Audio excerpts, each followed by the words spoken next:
ദേശീയ തൊഴിലുറപ്പ് നിയമം ഇടതുപക്ഷത്തിന്റെ ശക്തമായ സമ്മർദ്ദം കൊണ്ടാണല്ലോ UPA ഗവൺമെന്റ് നടപ്പാക്കിയത്.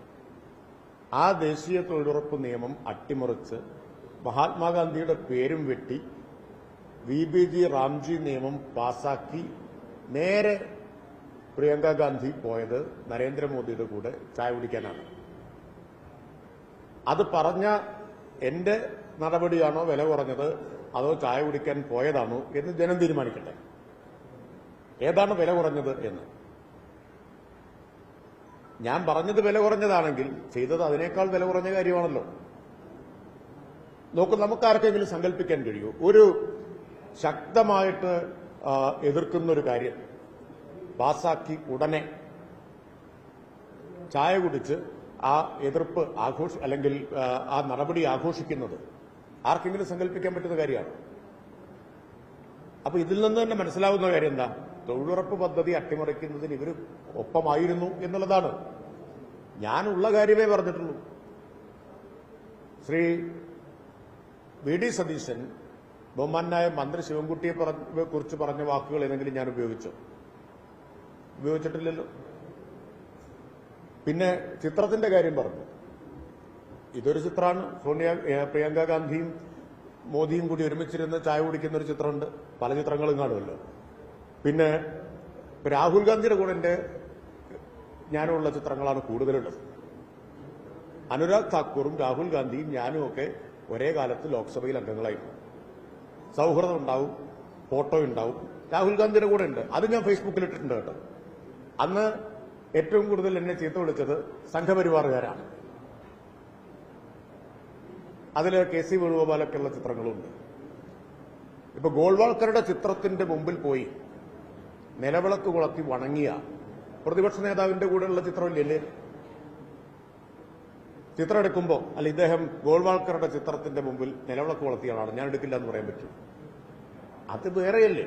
ഒരു ചിത്രം ഉണ്ടാവുന്നത്, വ്യക്തിപരമായിട്ടുള്ള ഒരു പരിചയം ഉണ്ടാവുന്നത്, അതും രാഷ്ട്രീയവും തമ്മിൽ എന്താ ബന്ധം?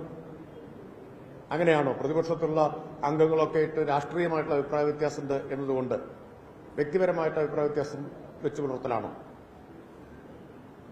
അപ്പൊ അതുകൊണ്ട് പ്രതിപക്ഷ നേതാവ് പറഞ്ഞതാണ് തരംതാണത്. രാഷ്ട്രീയമായ വിമർശനമാണ് ഞങ്ങൾ ഉന്നയിച്ചത്. നോക്കൂ, നിയമമന്ത്രി അവിടെ സഭയിൽ ഈ കാര്യങ്ങളെല്ലാം പറഞ്ഞത് രാഷ്ട്രീയ വിമർശനമായിട്ടുള്ള വസ്തുതകളുടെ അടിസ്ഥാനത്തിലുള്ള രാഷ്ട്രീയ വിമർശനം.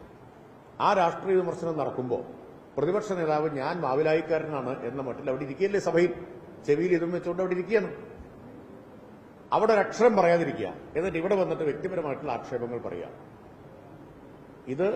അതാണ് വില കുറഞ്ഞ നടപടി.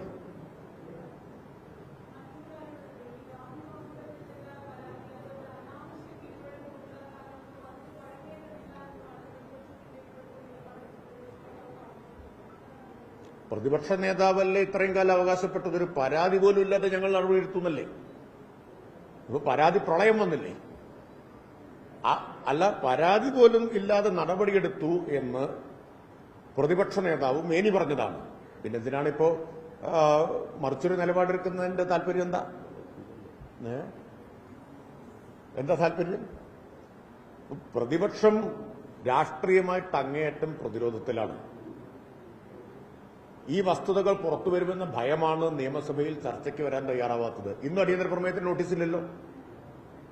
പിന്നെ പ്രതിപക്ഷ നേതാവ് ഇത്രയും കാലം പാർലമെന്ററി മര്യാദകളെക്കുറിച്ച് ക്ലാസ് എടുത്തിരുന്ന ആളാണ്.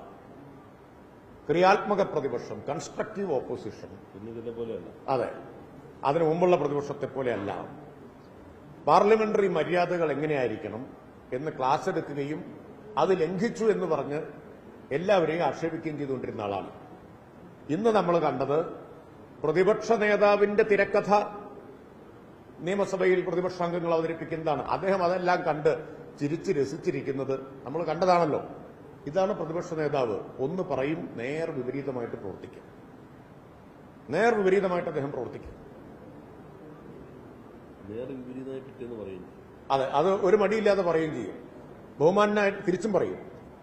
വിദ്യാഭ്യാസ മന്ത്രിയെക്കുറിച്ച് അദ്ദേഹം എന്താ പറഞ്ഞതെന്ന് നിങ്ങളെല്ലാം റിപ്പോർട്ട് ചെയ്തതാണ്. പിറ്റേ ദിവസം അദ്ദേഹം ഒരു മടിയില്ലാതെ പറഞ്ഞു, ഞാൻ അങ്ങനെ പറഞ്ഞിട്ടേയില്ല. അങ്ങനെ ഒരു സിദ്ധിവിശേഷം അദ്ദേഹത്തിനുണ്ട്. ഞങ്ങൾക്കാർക്കും അതില്ല.